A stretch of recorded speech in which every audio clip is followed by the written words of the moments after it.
So I hope I can convey some wisdom and some, hopefully, humor to you all today. Anyway, there's two entrepreneurs two businessmen, not entrepreneurs, two businessmen that are older, like me, and are retiring. So they have a meeting and they say, what should we do with the business? So one of them says to the other, why don't you turn it over to your son? He says, my son? He says, wait, I'll show you. My son is so dumb. He calls him in, he says, son, here's $10, go buy me a new car. The son says, okay, Daddy, and runs out. He says, you see how dumb he is? He doesn't ask me what model, what year, and only for $10 he's going to buy a car. We can't turn it over to him. Let's turn it over to your son. He says, my son? You think your son is dumb? He says, calls in his son, son, would you go down to the barber shop in the corner and see if I'm there? So the young man runs out, and in due course, the two sons run into each other. And the first son says to the second son, he says, you know how dumb my father is? He tells me to go out and buy a car. He doesn't tell me what kind of car, he's so dumb, my father. He says, you think your father's dumb? He says, my father tells me run down to the barber shop in the corner and see if I'm there. He could have called up. So anyway, that's by way of the nature of some American businesses. I've been doing this ever since I graduated Harvard Business School in 1959. Probably, undoubtedly, longer than any of you have been around in this world. And over that period, I took 400 companies I financed, for which I raised $3 billion.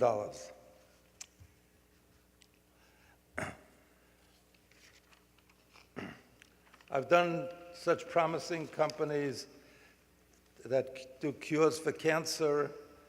I did most of the work I did is in healthcare, pharmaceutical, biotech. In the course of my career, I funded a very famous man named Jonas Salk, who was a Nobel Prize winner for the development of the polio vaccine. I funded a guy named Robert Silliman, who had the most amazing brands, acquired all these brands with financing that I gave to him, that I funded him with. And he had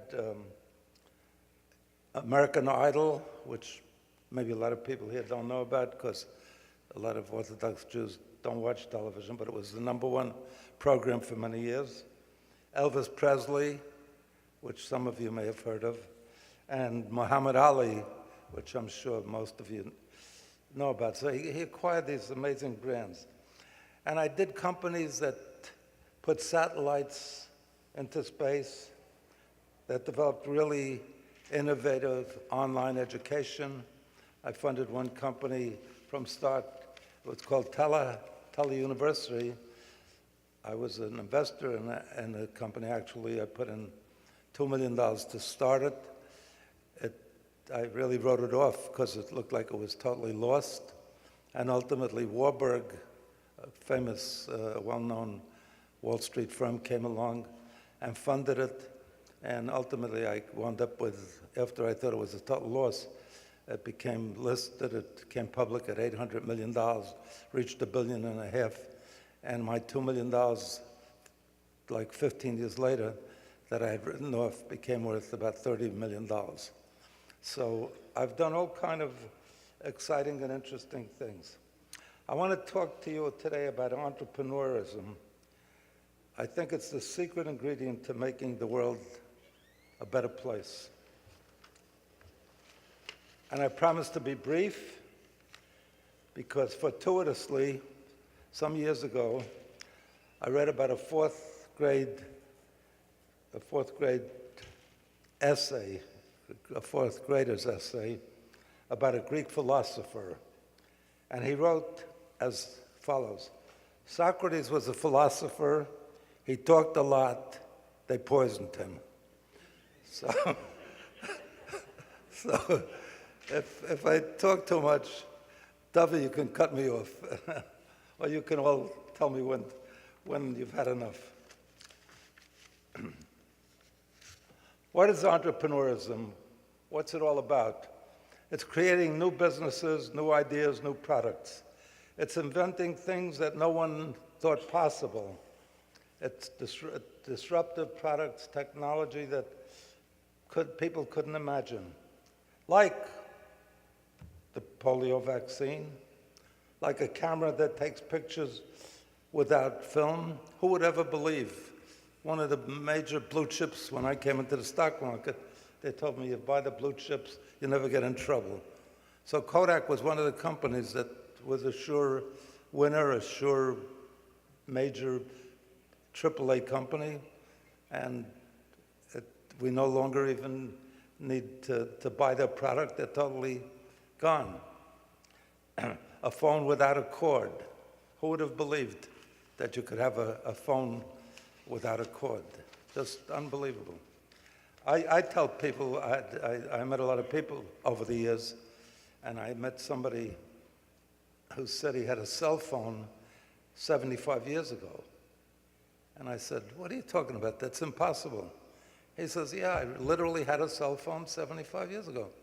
He was on the New York Stock Exchange, and he wound up serving time because he had done something improper and got caught.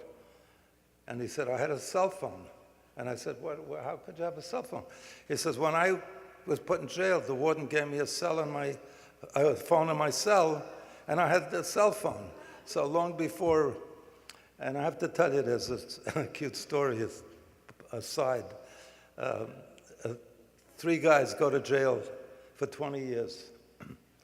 One is an Italian, one is a Jew, and one is a Polish guy. And the warden says to each of them, you could have anything you want for 20 years, any one wish. So he says to the Italian, what do you want? He says, I'd like a woman. I'd like somebody to be in the cell 20 years with me, a woman. Brings him a woman, locks the door. Says to the Jewish guy, what do you want? He says, warden, I'd love a phone in my cell. So he gives him a phone. He says to the Polish guy, what do you want? He says, warden, I love to smoke. I love cigarettes, I love to smoke. So he gives him a 20-year supply of cigarettes. 20 years later, warden comes and opens the door for the Italian guy. And the Italian guy comes out and hugs him. Warden, you were so great. I have this woman, she's great. We have 11 kids. It was the best years of my life. Thank you, warden. Comes to the Jewish guy who he gave a phone to, opens the door, comes out, shakes his hand. Warden, thank you. I had a phone, I traded stocks, I traded commodities. I became a multi-millionaire. Thank you, warden. Goes to the Polish guy who he gave 20-year supply. He opens the door. He's standing there with a cigarette in his mouth. He says, warden, could I have a light?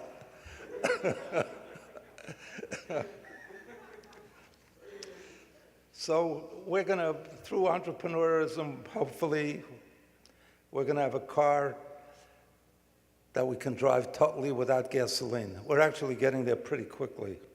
But who needs that toxic, poisonous thing that we put in the car? Our grandchildren, and maybe even our children, will ask us, why did you put that stuff in your car? It's totally ridiculous. We'll have a pill that'll grow hair on, like my head, eliminate baldness. We'll develop a pill that'll allow people to eat as much as they want and not gain a pound of weight.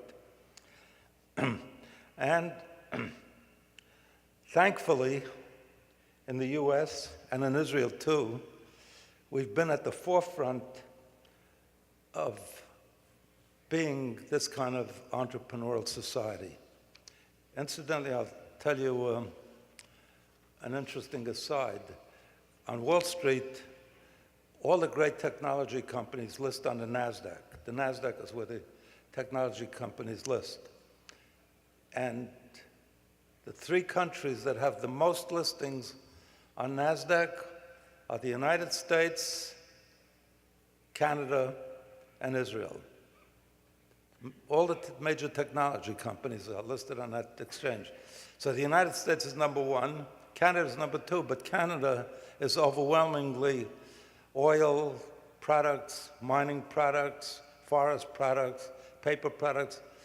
So of all the countries in the world, the United States is first, Israel second. Remarkable for a country that has so few people. And we're just a creative people and blessed to be such. I don't know if you all read the book Startup Nation, but that's one that I would recommend because nobody does as well as the Jews and the Israelis. I'll tell you another interesting story. When I came to Wall Street in '59 out of Harvard, none of the major Wall Street firms interviewed Jews. None of the law firms interviewed Jews. Didn't even interview them. Today, every Wall Street firm has Jews. Every major so-called anti-Semitic law firm in those days, Sullivan Cromwell, Dewey, Ballantyne, all the Christian firms that had no Jews, today they not only have Jews, they have minions for Mincha, for Ma'ariv, they have Talmud classes. It's just amazing. And they got guys running around with payas and all kind of Hasidic outfits. It's a miracle. So I'll tell you a story about how far we've come. In the old days, Jews weren't allowed to own any of the major industries, not banks, not steel companies, so we had to do all the marginal things. The Jews did peddling. We became peddlers, and that's why all the major department stores ultimately were started by the Jewish people. We were allowed to do the new things that nobody else would do, so we did moving pictures. In the old days, I don't know if you know it, but there used to be a machine, and there was a little gimmick, and pictures moved as you spun the wheel. The pictures moved, and they became moving pictures. That's why they're called the movies, because they were moving pictures. So Goldman, Goldwyn Mayer, Goldman, and Warner, and Zanuck, all started by Jews. I'll tell you how bad it was. In Palm Beach years ago, Jews weren't allowed in the major hotels. There's a Breakers Hotel. It's the most beautiful, right next to where Trump is, next to Mar-a-Lago. Breakers Hotel. So a Jewish lady comes and she wants to check in to the Breakers in Palm Beach. She says to the guy at the counter, "I want a room. I want a room." He says, "Lady, we're filled up. We don't have a room." She says, "I want a room for one night. Let me have a room for one night." He says, "Lady, I just told you we're filled up." This guy's luck, all of a sudden the guy walks up to the desk there and says, "I had an emergency. We have to leave. We're giving up 3 rooms." She says, "Oh, you see, you got a room. I want a room." He says, "Madam, you don't understand. We don't rent rooms to people of the Jewish faith." She says, "What are you talking about?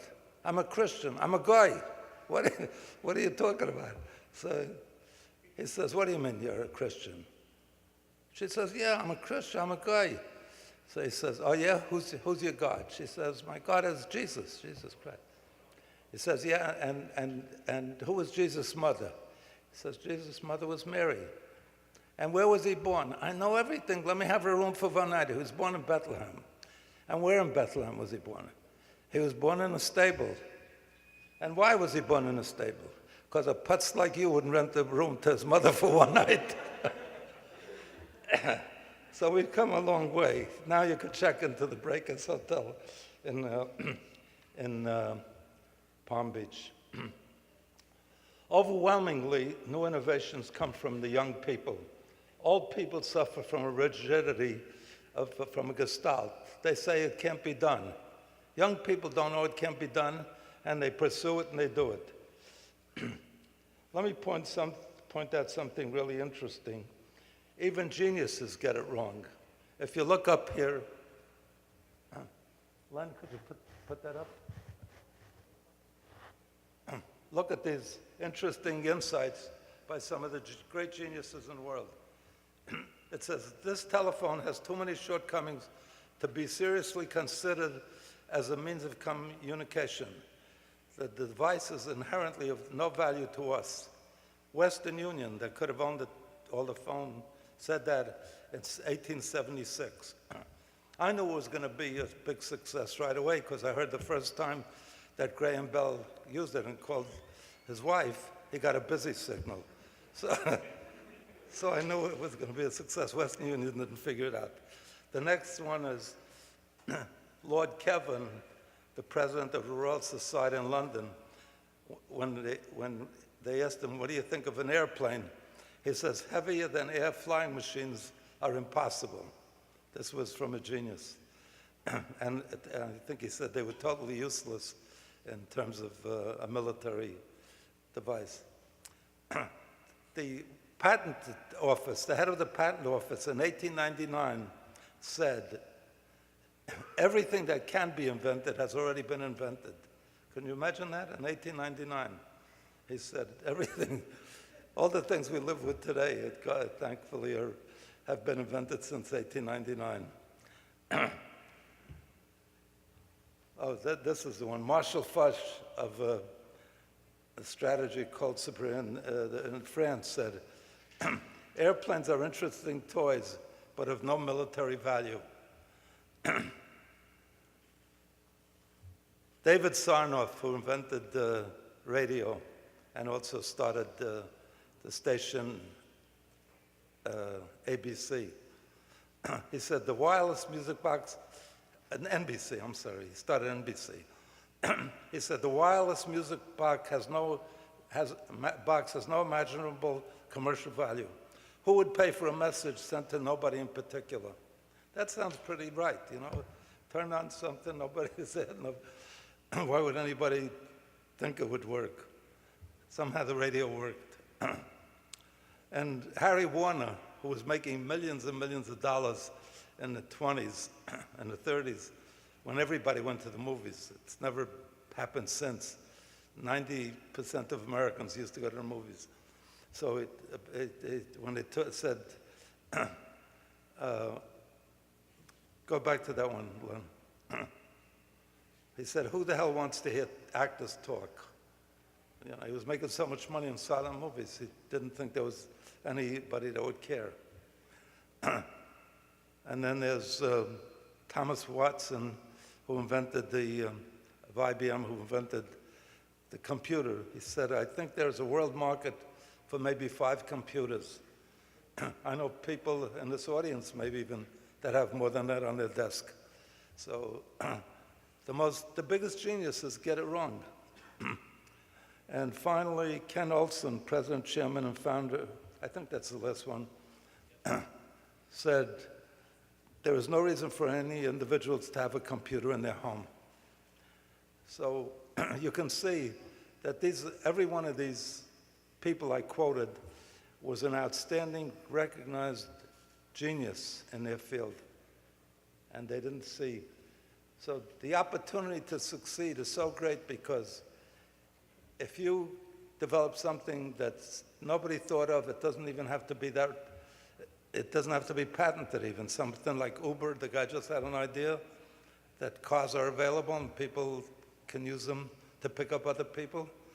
The last valuation for Uber was $70 billion, started by a Jewish guy.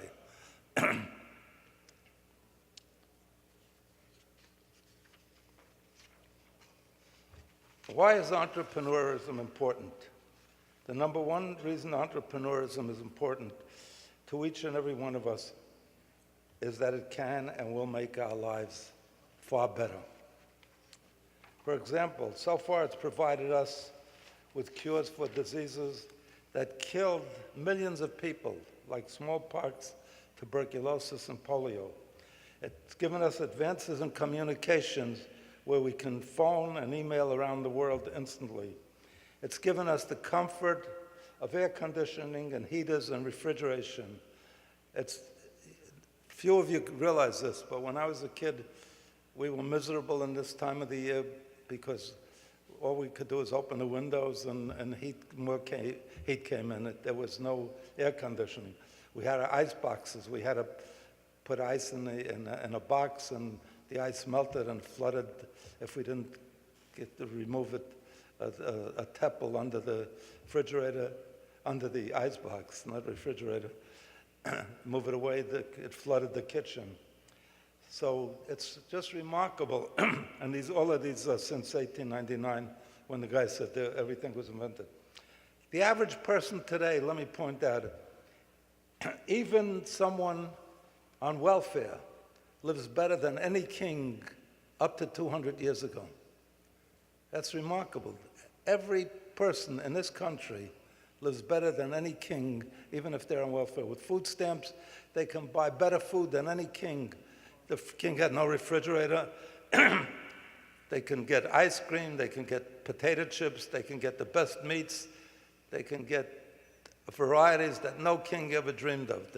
The king used to make a party when a ship was coming from India with some rare spices. The quality of health care, the king had no painkillers. Couldn't even go to an emergency ward. And if they pulled out his tooth, I guess they did it with a zwangel, a pliers with a rope or something. All the progress in medicine, in travel. A king, if he wanted to come from Europe to the United States, took him weeks and weeks.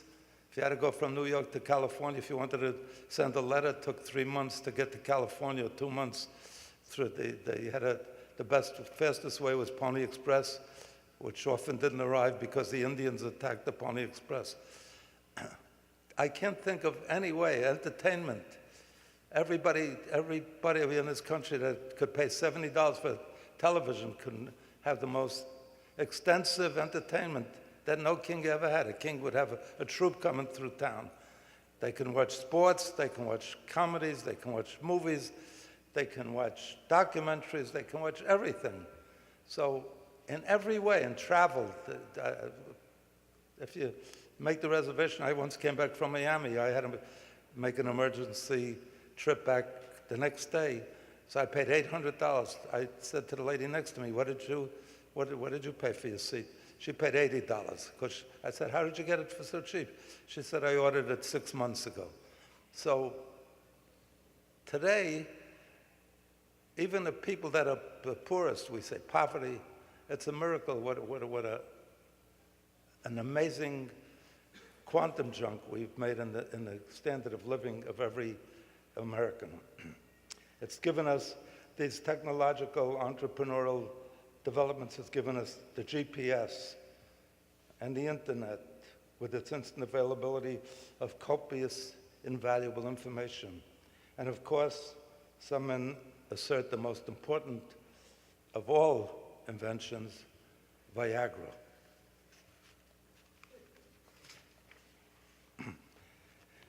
And in the near future, hopefully, imminently, it will create total cures for all of the devastating, heartbreaking diseases like diabetes, heart disease, cancer, Parkinson's, and Alzheimer's. It will give us cars that will drive themselves. We're almost there. Cars that will drive themselves.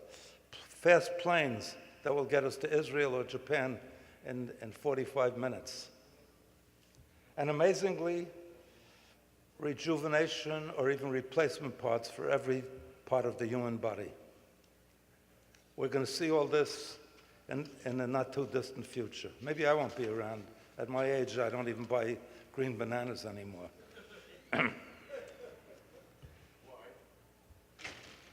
Figure it out. I don't think I can wait that long for them to be right. I may not be around. And alternative energy is no longer dependent on toxic oil. Astounding advancements in education methods. When you think about it today, if I had one great professor at Harvard or at Brooklyn College That was amazing. Today, everybody throughout the world can listen to the greatest professor, and hopefully they'll get paid like great athletes because they can talk to 1,000 people, 10,000, even 1,000,000 people throughout the world at one time. So if they only charge $1 each, they could make $1 million for a lecture. And the recipients, the students, can be the beneficiaries of listening to the best and brightest people, which they never had a chance to do, whether they're in Africa or China or Asia or Vietnam or wherever. And excitingly, all of this will result in 6-hour workdays, maybe 3 or 4 days a week at most. So we're going to have a lot of leisure time to go get a chavrusa and study like all the guys in the kollel. We'll all be kollel members at least a large part of the time. All in all, a really cherished quality of life. Entrepreneurism is the engine that drives our economy, creates new products, creates jobs, creates demand, and more jobs. Amazingly, remarkably, 80% of all new jobs are created by companies that have been in business less than 5 years. The big companies, I'll give you an example. When I gave an entrepreneur a check, not a year later, not a month later, not a week later, the next day, they were out hiring people, creating jobs, and buying capital equipment. That's true capitalism. At the same time, I used to raise the money for these companies, for these early-stage startup companies, for these jockeys that I funded. AT&T would raise $2 billion, and they'd announce that they're laying off 2,000 people, or they're paying off debt. They weren't creating new jobs. So funding startups, early-stage companies, true capitalism. What makes good entrepreneurs? I bet the jockey, not the horse. If I bet on the right guy, he makes me look like a genius. I'm a hero. If I bet on the wrong guy, I look like the stupidest guy. I'm a bum. Even with the best product, the wrong guy will fail. So the most important thing is to have these qualities, 4 qualities. They have to be smart. That goes without saying. They have to have a great idea, a disruptive idea, one that people say it'll never work or haven't thought of, and a winning business plan. And if they're smart, they have to have, one of the most important things in business is to have proper margins. Like this one Jewish guy who was a big success, they asked him, how come you never went to school? How come you're such a big success? He says, I decided when I came to America, I'm going to work for small margins. So I worked for 1%. I bought it for $1 and sold it for $2. So I worked for 1%. So I was successful. If you don't have margins, you're just done. You're spinning your wheels.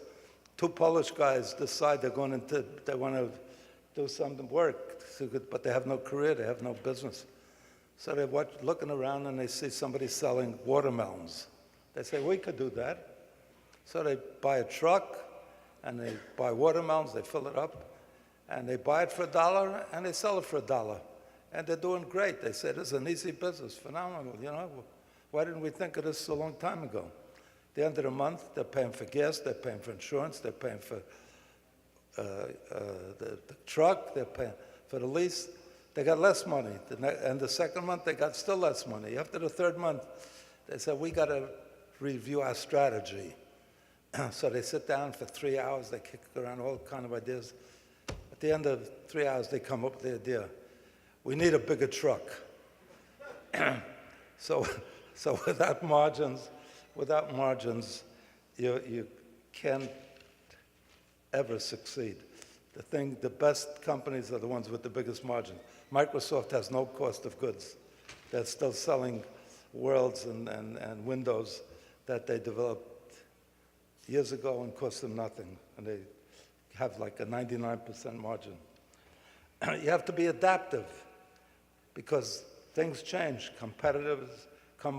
Different competitors come along. The guys come in with a great business plan, and then they fail. And I said, why didn't you modify your plan? Why didn't you?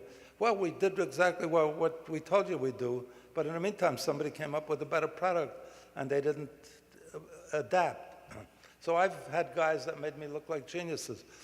Fortunately, in one case, I gave them enough money. A stock I brought it out at 6, it went to 35. Then what their original plan didn't work. It went back to $1 a share. And they had enough money, they started something new, and it went back to $65 a share. So it wasn't anything with my genius, it was their adaptiveness. I've had 2 Jewish girls that went to China. They loved China from the time they were little girls. They took Chinese at Columbia University. They developed the language capacity, and they moved to China. And when I took them public, the name of the company was called Shindex, they were marketing health equipment, all kind of health equipment for Siemens, for Johnson & Johnson, and they were selling road building equipment. They were a marketing organization, and they were selling for Caterpillar, for International Harvester. Afterwards, the girls, and they were young girls, their friends that were pregnant would not go to a Chinese hospital to have a baby. So they went back to the United States or London or England or Australia or New Zealand. They wouldn't have a baby there. They started an obstetric ward. It worked out well. The girls then stayed. And afterwards, out of that, they evolved into a hospital that it was the only hospital, if you went to China, either if the President of the United States came to China or the President of Russia or any country, the only 2 hospitals they could go to was the ones these girls founded, or the military hospital, which was first rate. I raised like $7 million for them at a $14 million post-money valuation. Last year, they sold it for $500 million. So, and they're the leading, they do minions. I said, really, you're not religious? Yeah, we do minions, but only if they let girls be part of the minion. And then one time they show me, they take me up to some bureau and they say, guess what we have in here? And I said, what, books? They said, no, you know what they have? A Sefer Torah. I said, how do you come to a Sefer Torah? They said, Chabad came and gave them a Sefer Torah because there's a lot of Jews in Beijing at that time. This goes back 35 years. I said, what are Jews doing in Beijing? She said, they have so many Israeli Jews that they consult for the Chinese because they're bringing water knowledge and irrigation and all the things that Israel developed. So the Israelis were there. She said for Pesach, for the Seder, they had 100 people for the Seder. So they have to be adaptive. Oh, you want me to wrap it up? I'm almost done. The 3, they have to be neurotic. They have to be driven. They have to, like I did, work 24 hours, 7 days a week. I'm working while I'm sleeping, thinking about ideas how to be more successful. And they have to be that they could drive through a wall. That's their urgency, their desire, their compulsiveness. I will tell you just briefly one quick story, and that'll be at the end. I had 2 guys come to me within 1 week. One guy had no business, just a business plan, a new idea. And the second guy had a business that was doing $10 million and making about $800,000, $1 million a year for the last 3 years. And the guy who had a business that was doing it, the last 3 years, it was up and down a little. I said, how come you're not growing? He said, well, it's all, from now on, I'll be growing like crazy. The last 3 years, I was working to save my marriage. And I was busy with my wife, but now I've settled, my wife has settled in, we're getting along well. The second guy said to me, I work so hard, I work 7 days a week, I work Saturday night, Sunday night. My wife said to me, look, honey, it's me or the business, so I got a divorce. So I funded the second guy. For my daughters, I'd like the first guy better. But for business, I like the second guy. The guy built a multi-billion, his business today, I raised like $7 million from today. It's valued at $3 billion. And finally, big companies have more of everything. So you have to be decisive. The only thing small companies have that guys like you have, that I have, is we can make a decision, we can be decisive. Big companies have committees and it takes forever. So those are the four things. They're smart, adaptive, decisive, and